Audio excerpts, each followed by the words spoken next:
Good morning. The answer to food offered to idols. This is a live issue in Singapore. A popular sight during the 7th month Hungry Ghost Festival. And, I thought I would be insulated from this as someone who grew up in the 70s and 80s. I thought modern Singapore would not have these features, but it does. When I went to national service, a group of people in the unit were organizing prayers during that time.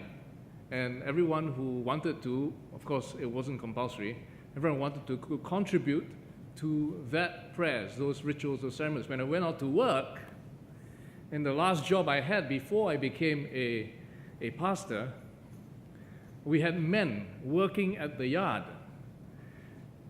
And they had really a very elaborate ceremony during the Hungry Ghost Festival. And some of you may experience that in your work life. Every year during Qingming, the Chinese festival of the remembrance of the dead, families gather together to carry out certain rituals that involve food offerings. I was quite interested to read that Hungry Ghost Festival was good for Sheng Siong sales. Sheng Siong's ability could capture most of the sales for the Hungry Ghost Festival month in August. This is 2018, with its widest range and availability of items related to the season. And actually, there are analysts that go around looking at these things. During the Ghost Month, people buy additional food items which they make into offerings, as well as prayer-related items such as joss paper from supermarkets. 2018, it is well and alive in Singapore. During the Chinese New Year, we find those offerings in temples. As part of the worship of deities, food is offered. And it's not limited to just one religion. This is a common sight in temples of different religions in Singapore. Very often, worship involves offering of food. This was the case in Corinth, a polytheistic culture of many Greek and Roman gods. Temple worship was a way of life. You see here the temple of Apollo,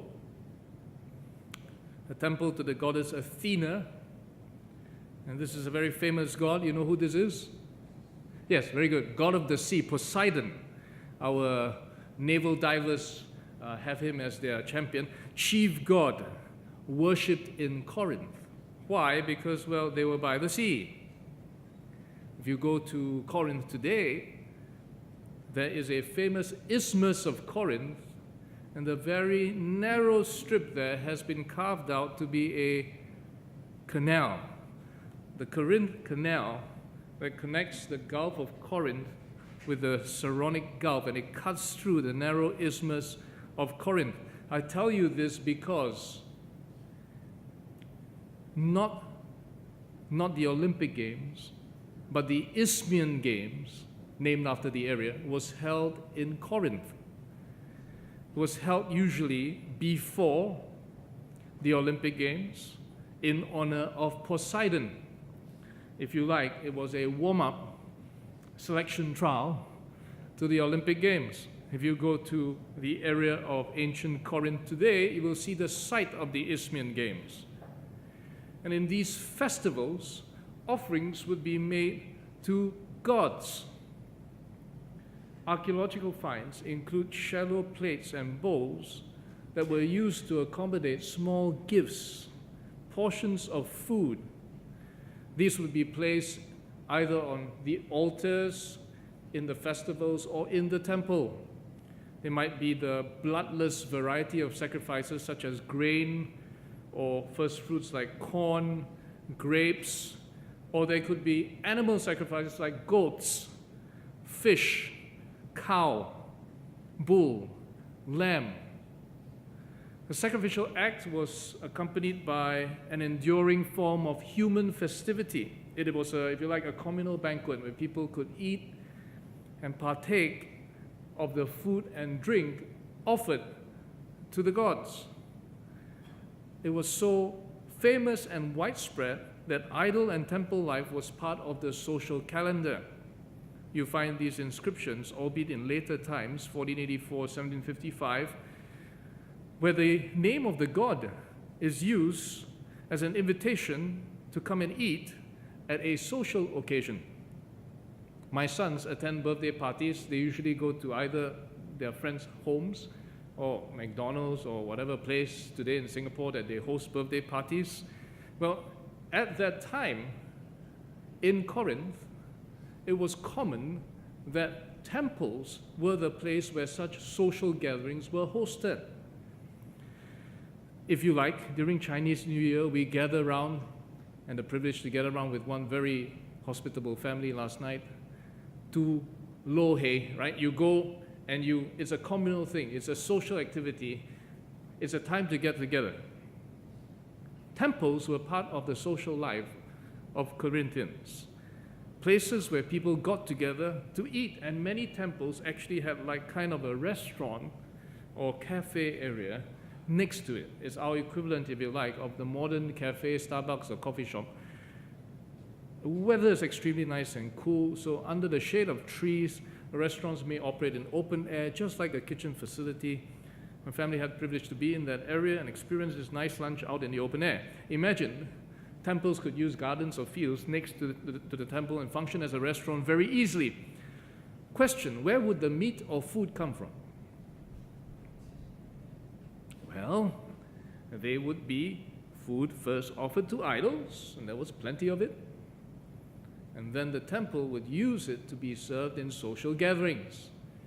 I mean, talk about social enterprise, the other way around.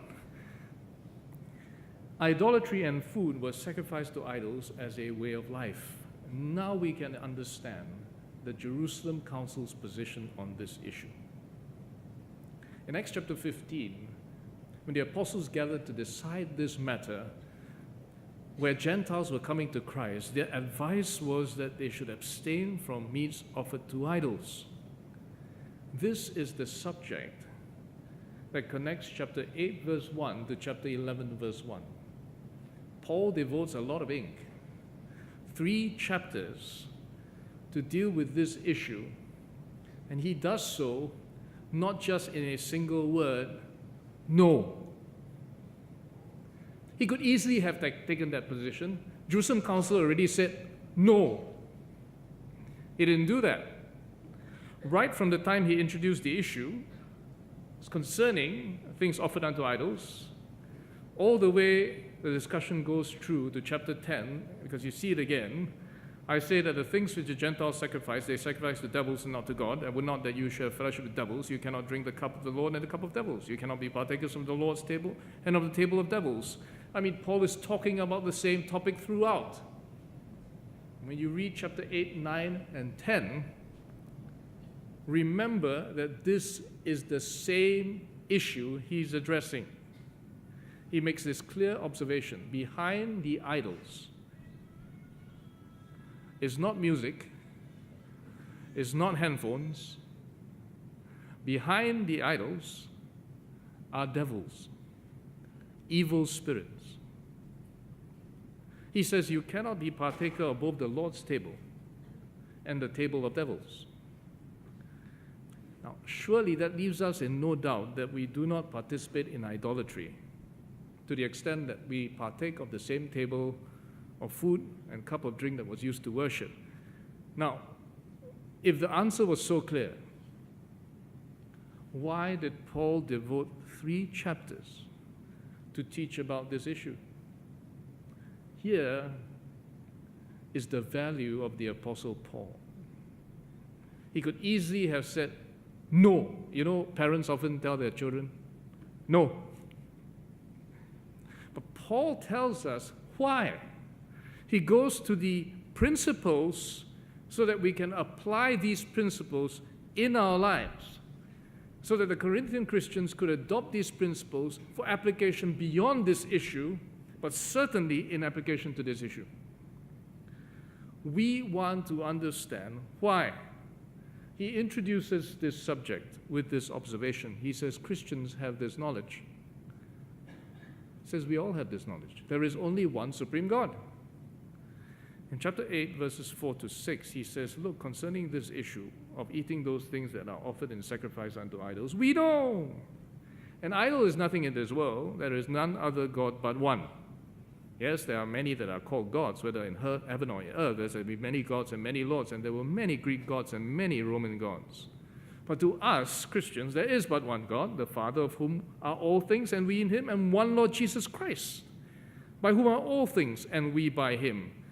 Yes, there is only one supreme God. The Judeo-Christian tradition is a monotheistic tradition. If you believe there is only one God, there are very few options for you in today's world. Islam, having the same, really, Old Testament root, also adheres to a monotheistic God. Beyond that, you're going to have a lot of trouble if you do not wish to choose any of those and yet cling to the fact of one true God. That's why Paul can confidently say, yeah, in our Judeo-Christian heritage, we know there is one God. Christians have this knowledge. There is only one supreme God. Secondly, there is nothing wrong with the food itself. He says, yeah, we know, meat commanded us not to God, neither if we eat are we the better, neither if we eat not are we the worse. The problem is not the food itself. Whether it's offered to idols or not doesn't suddenly make it become unhygienic, you know. Here's something we learn from the principle. Food, there's nothing wrong with it itself. We understand that. It's not that when you suddenly eat something offered to idols, you get a tummy ache. It's not that. Christians have this knowledge. There is only one supreme God, and there's nothing wrong with the food itself. Application. Therefore, educate your conscience not to be legalistic. I mean, what is the natural response to this? Well, there's only one God. Food is food. If I eat the food offered to idols, really, there's nothing going to be wrong with me. I'm not going to go to the toilet. In the ideal world, nothing would be wrong. Now, that's why Paul tells us in chapter 10, I apologize for the wrong reference, chapter 10, whatsoever is sold in the shambles, the marketplace, that eat, asking no question for conscience sake, for the earth is the Lord's and the fullness thereof. If any of them that believe not bid you to a feast, and you be disposed to go, whatsoever is set before you, eat, asking no question for conscience sake. If the problem is not the food itself, and it has no significance whether it's offered or not, then we don't have to specifically ask people, hey, is this food offered to idols? You know, in the word shambles in the King James Version really refers to the market stalls, the agora, the marketplace. Food was sold there, meat was sold there, and some of the meat that was sacrificed in the temple, I told you there was a lot, would actually be sold in the marketplace. I mean, talk about enterprising temples, okay? But they sold them back into the marketplace. And it would be difficult to differentiate whether they come from a temple or whether they come from a farm. The effect of what Paul is saying is that food is not contaminated just because it is offered. You can eat it. I mean, if it has no connotation at all with worship, because all this is sold in the marketplace. There's a generic buying of meat in the marketplace. Do we have to go and trace where the meat came from? I mean, when you go to market or supermarket, do you really have to trace? Answer is no. Because it doesn't affect our conscience. It doesn't affect our calibration of right and wrong. It shouldn't bother us. We should enjoy God's blessings freely. I use this example. Consider this fruit. I mean, let's take a survey here. Who likes to eat durian? Okay, be honest. Come on. Who likes to eat durian? Wow. Okay, that should help you, Deacon Tainam, for our church camp committee. This fruit divides families. I mean, you talk about division in family. Some people love it, some people hate it, yeah? Well, I happen to love durian, for those of you who do. Well, I do talk to durian sellers. I told them about the variety of the fruit, where it comes from, how fresh it is. But you know something I don't ask the durian seller? I don't ask, hey, uncle, this durian, they come from plantation where the owner practiced the 7-month Hungry Ghost Festival. Was there a prayer session for this durian? Now, I'm sure a lot of durian sellers and durian farmers do hold their rituals during the 7th month. I mean, he may have done a ceremony to ward off spirits. I mean, he may have done the traditional thing. I mean, do I then say, well, this durian is cursed, man. If I eat it, I die. I mean, am I expected to ask such questions? And Paul tells us, come on. This is remoteness. This is a question of remoteness. It is not immediately associated with worship. The connection between the practice of someone else far away in Pahang in the 7th month and the durian I just bought in the marketplace is too remote. To the reasonable mind, to any reasonable mind in our Singaporean culture, no one is going to say, ha ha ha, you took part in the worship, man. You never asked, huh? It's a very tenuous, far-off connection. And when that happens, we do not throw away the good. We do not restrict ourselves with a legalistic mind. God has given us wisdom to be able to tell connections and the remoteness thereof. Therefore, educate your conscience not to be legalistic. I'll give you some examples of extreme thinking, even in modern Singapore. Internet is all bad. So, some people, increasingly difficult, do not have any access to internet because they believe internet is all bad. Facebook is all bad. Now, Facebook can be narcissistic. All about me. I'm not sure you can say it's all bad. Games are all bad. We're talking about internet games or gaming. Joking is all bad. Well, this is a good one. Don't joke because that's bad. Movies are all bad. No movies are good. This one's good. Lawyers are all bad. This is an example of legalistic thinking. Everything is bad. No, hey, hang on. God created everything. He said it was good.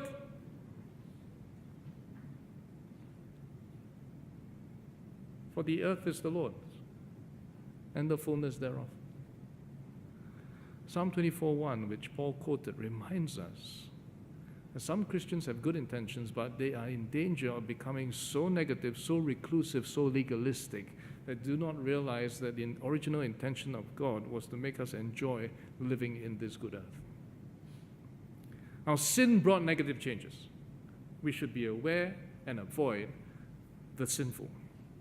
We should not be engaged in sinful activity, but where God blesses and there's no sinful act or intent or connection therewith, where it's so remote, and we should enjoy blessings freely.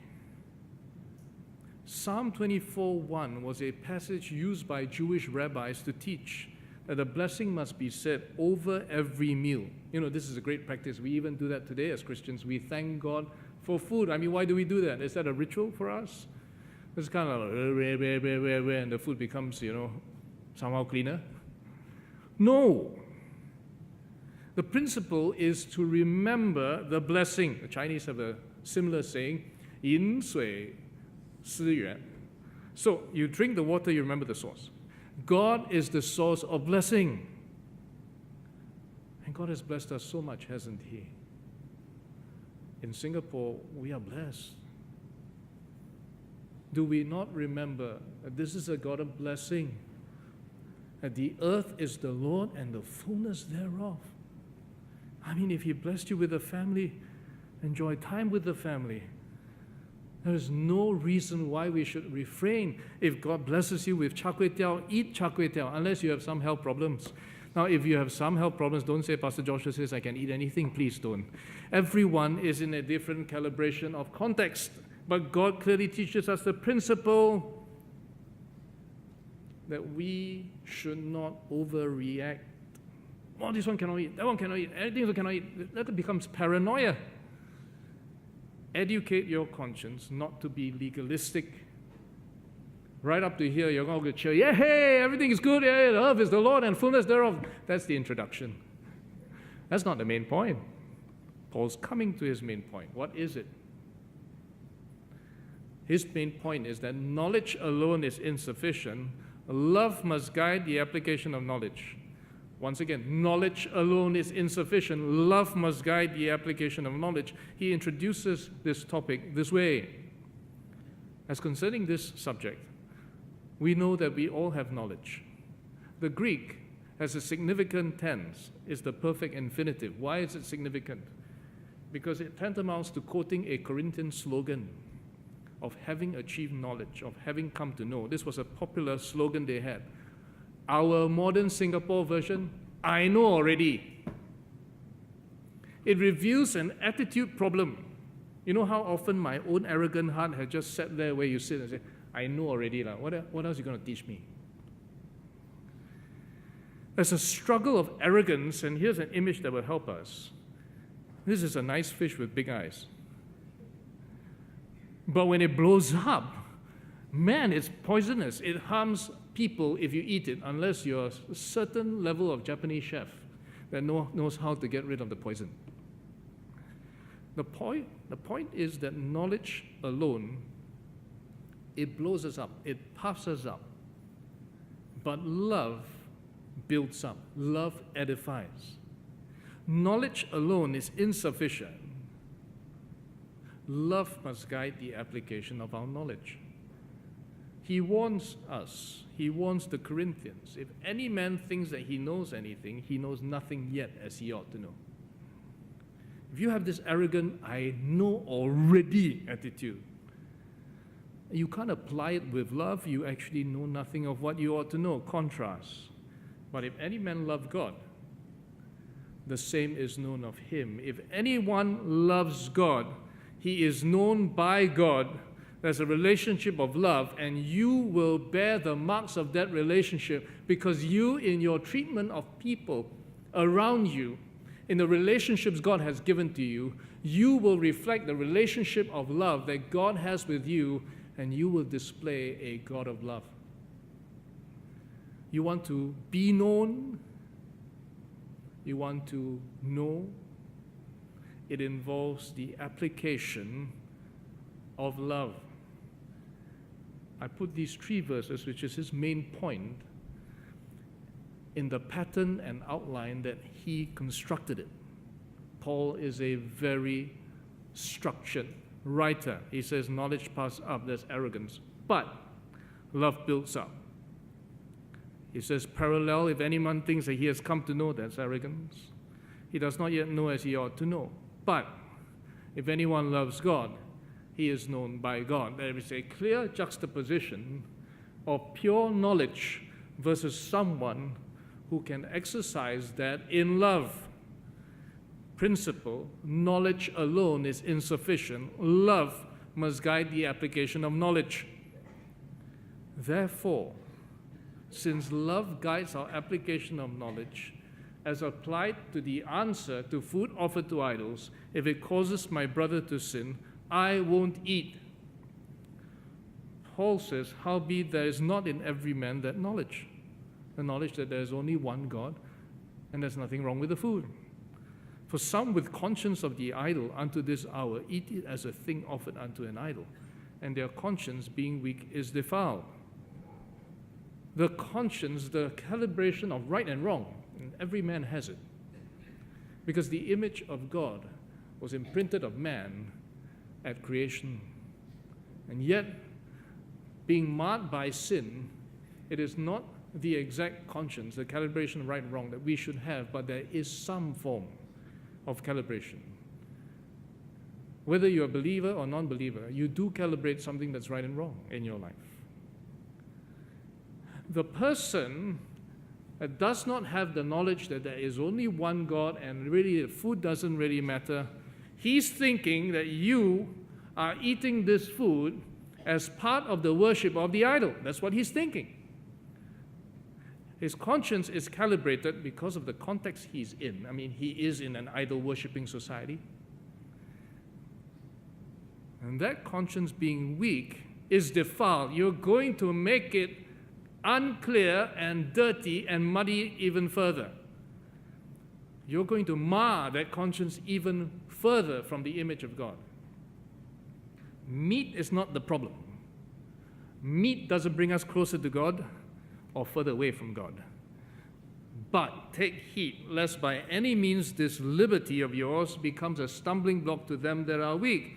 Because if anyone sees you which has knowledge, you who has knowledge, you who are a mature believer, sit at meat in the idol's temple, very specific, go to the idol's temple, the temple restaurant, and eat. Shall not the conscience of him which is weak be emboldened to eat those things which are offered to idols? And through thy knowledge shall the weak brother perish for whom Christ died. What was happening in the Corinthian culture? As the gospel was preached, people were coming out from this idol-worshipping culture to believe in Jesus Christ. They were coming out of their previous idol worship. To them, eating food offered to idols in the temple was synonymous with the worship of the idol. If a mature Corinthian believer said, never mind, food is nothing wrong, right? Food is still food. We all know there's one God. All these idols are nothing. We must show how broad-minded we are. It invite us, we go to the temple restaurant, just eat birthday one. But if a new believer who does not have that knowledge sees that, the pastor go back to the temple and eat the food offered to idol, that means okay, right? Christian can worship God and then also can participate in idol worship. Same. They are weaker in knowledge. They don't have the right facts. What you've just done is to affect their conscience, their calibration of what is right and wrong. No difference. I can worship God. I can also worship the Greek deities. They're probably on the same level. This is a common feature of some of the people we lead to Christ, particularly migrant workers who come from a tradition of a polytheistic culture. You know what happens? They just add Jesus Christ. They already believe in 10,000 gods. I just add Jesus Christ. That is the net effect. If you go back to idol worship, his spiritual life is going to be so badly affected because of you. He has denied there is one true God, creator of all.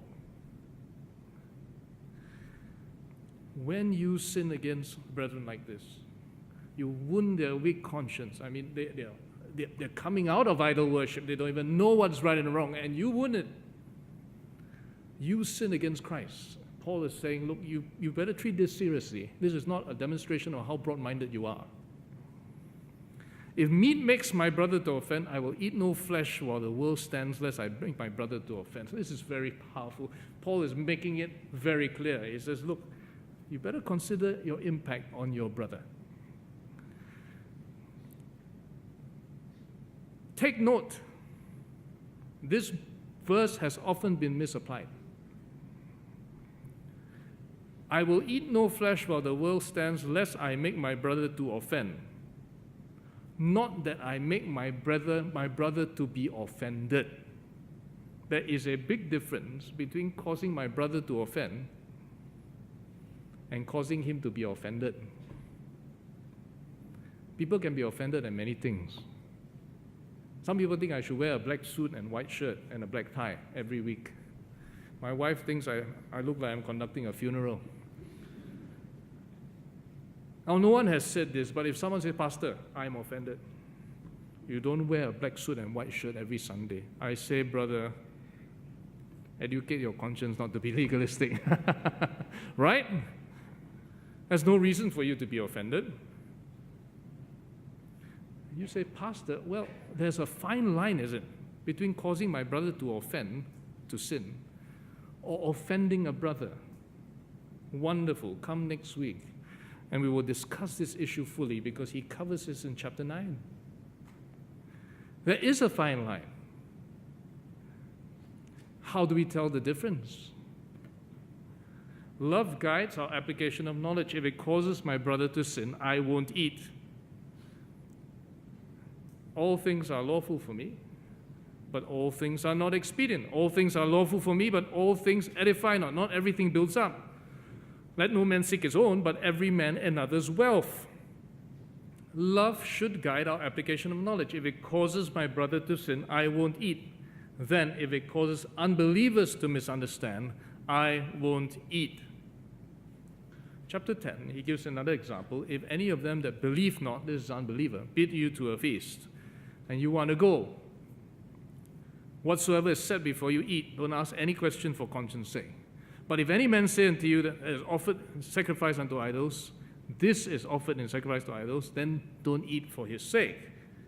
And for conscience sake, conscience, I say, not your own, but of the other. This is a particular situation in the Corinthian circle where there was an invitation to the unbelievers' home or a neutral location for a feast.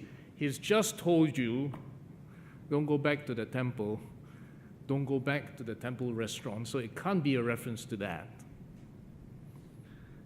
But if someone invites you to his home or neutral venue for a feast, if you want to go, he says, whatever is served, eat.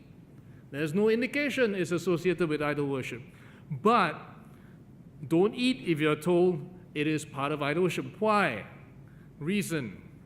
For the sake of the one who told you, and that's, as we say, likely to be an unbeliever. It said unbeliever invited you. And the clue in verse 28 is that that term is a pagan term. The sacrificial meat is a different word from the Jewish Christian term in reference to an idol meat. Someone tells you, hey, this is part of our worship. He may be trying to warn you, before you eat, you know this is part of our worship. Or he may be testing you to see what you will do.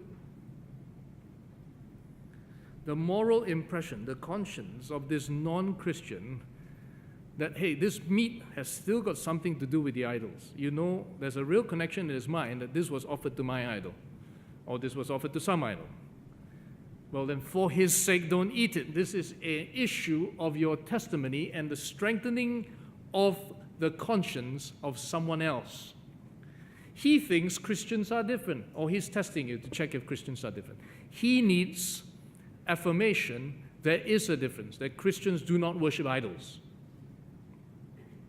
Now, it's nothing to do with the matter of my conscience, but it's a matter of something to do with his. The consequence, if you eat when he's already told you, say, oh, you can worship my idol too. Now, obviously, this man will be affected. He told you deliberately, you know this is connected with idol worship. There's a real connection in his mind. He thinks Christians ought to be different. You're actually going to be participating in our idol worship. Well, then he will be affected. He will be affected if you confuse him by your testimony, by what you do. For his sake, to correct or to affirm the correct perspective in his mind, don't eat. Paul is clear. In this context, he says, whether therefore you eat or drink, whatever you do, you want to glorify God. And that's the context of that famous phrase that is always used in many other contexts. You preserve the testimony because we are God's representatives to a non-believing world. We do not want to be poor representatives of who God is. Now, if parents or friends or siblings tell us, go to the temple with us, and they're unbelievers, what do you say? You say no. We worship one true God.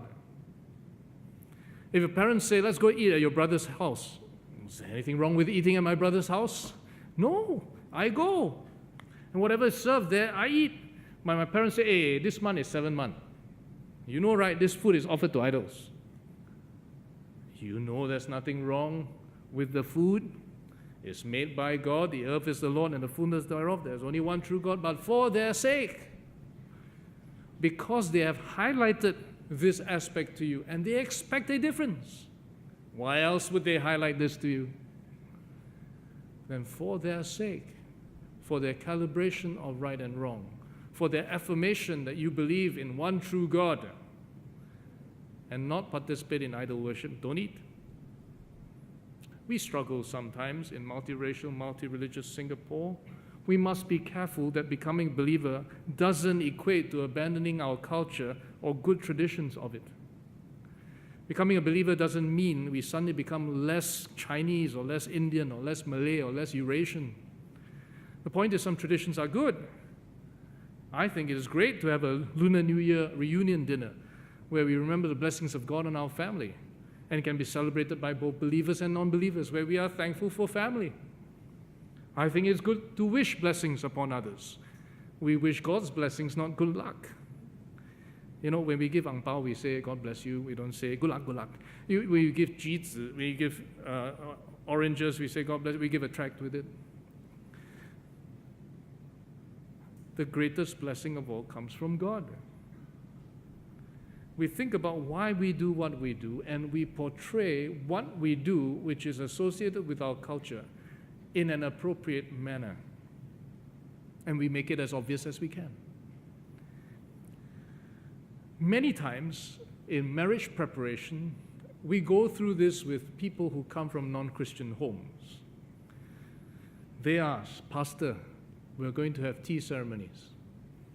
Is that okay or not okay? Insofar as respect to parents is taught, what does the Bible teach? The Bible is clear, honor your father and mother. It repeats that in the Old Testament, in the New Testament. But insofar as worship of your father and mother or ancestors, the Bible is clear. There is only one true God. Thou shalt have no other gods before me. And so the advice that we give, and which has been taken many, many times, is there anything wrong with honoring your parents in a tea ceremony? No. Absolutely good. Great part of culture. What happens if they want me to stand in front of the family altar? Well, the answer is no. I'm not here to worship an ancestor. I'm here to honor you. And so before the tea ceremony in each home, and we often have it in our music room as well for the convenience of family members, the groom stands up and he explains. You know, we are Chinese and we are Christians. And to us, this tea ceremony is not any form of worship. It is just part of our culture to mark our respect for parents and elders. And every time the groom does that, the family members are all very happy. It is very well received, and we thank God for that because they have exhibited a knowledge of their culture and the application of it not to confuse their parents and family. There has been not a single occasion in the history of our church, I believe, except for one very remote case where the father got upset that he didn't stand before the family altar, and yet he would not confuse the conscience of his parents. Because we have to discern what honor and respect is and what worship is. Some traditional practices have much more to do with honor than to do with worship, and some have to do a lot more with worship than with respect. I've mentioned this before. For funerals that we conduct, for Christians who are Chinese, we ask the family, do you want to do the traditional walk of respect? On the final day, we accompany the hearse for a short distance out towards the crematorium or towards the cemetery. It's not always done, it depends on the family. But when we do this, and if we do this, we always clarify that this is out of honor and respect, because some people want to symbolize that the memory of their loved one will always accompany them. At one of the funerals this year, I realized the impact because of the entire funeral, after the entire funeral. An elderly gentleman approached me, and I don't know him at all. And he said, Pastor, what you said about the walk of respect deeply moved me. You know, I'm not a Christian. But I'm so encouraged as a Christian pastor, you would adopt a Chinese tradition of respect at the funeral. And he said himself, I fully understand. This is honor, not worship. I was stunned. I looked at him kind of not knowing what to say. I mean, he extended his hand. He was the last man out of the crematorium. He extended his hand, and I shook it, and I had the presence of mind to say, yeah, Christians are told by God to honor our parents. There you've scored a major point for the honor of God who teaches us to honor our parents, because that is what he understood. We can fully participate in traditions of respect which are explained and clarified so that no one misunderstands. And when we do that, it strengthens the Christian conscience and testimony to those that are unbelievers. It calibrates right and wrong and what truth we stand for. Paul ends by saying, "Give none offense, neither to the Jews, nor to the Gentiles, nor to the church of God. Even as I please all men in all things, not seeking my own profit, but the profit of many, that they may be saved." This is not pandering to the likes and dislikes of others. This is standing for what is true and right. This goes beyond knowledge, because knowledge alone is insufficient. Knowledge has to be subject to the application of love. Love must guide our application of knowledge. I was reading this week about Robert Morrison. He was the first Protestant missionary to China. He was also someone who really was the reason for the first translation of the Chinese Bible. If you would like to know, he was the person responsible for the first Chinese grammar dictionary to English. What caught my eye was that he was founder of Anglo-Chinese Academy in Malacca, and also co-founder of Raffles Institution, so a little bit closer to my heart. He's actually one of the house names in RI. Robert Morrison was asked in 1807, when he first arrived, by an American merchant. September 1807, he arrived in Macau. He was asked this question: "Do you really expect to make an impression on the idolatry of the great Chinese Empire?" And Robert Morrison replied, "No, sir, but I expect God will." He ministered for 27 years. When he left China, only baptized 10 souls. That was in 1807. And today, we're at 2019, 200 over years. What is the situation now? In 1949, it was recorded officially, there were 4 million Christians in China. In 2014, scholars at the conference of the 60th anniversary of the Three South Church demonstrated that China has between 23 to 40 million Protestants. Each year, they estimate 500,000 people are baptized as Protestants.